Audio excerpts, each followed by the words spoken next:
আমাকে এই ছোট্ট অঙ্কটা করে দাও তো। আচ্ছা ঠিক আছে দাও। 13 মাইনাস 5, তাই না?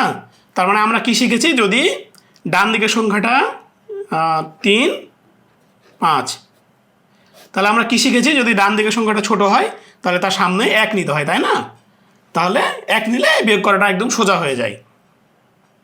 কি ব্যাপার, আবার একই হয়ে গেল নাকি? আচ্ছা ঠিক আছে, সমস্যা নাই। তাহলে 3, এই 3 নিলাম, আর নিচে হচ্ছে যে এই 5 নিলাম, বিয়োগ করব। তাহলে ওপরের সংখ্যাটা আবার ছোট। আচ্ছা, ওপরের সংখ্যাটা যদি ছোট হয় তাহলে আমরা কি শিখেছি, আমরা আবার 1 নিব, তাই না? তাহলে 1 নিলাম, তাহলে 13 মাইনাস 5। কি ব্যাপার, আবার একই হয়ে গেল নাকি?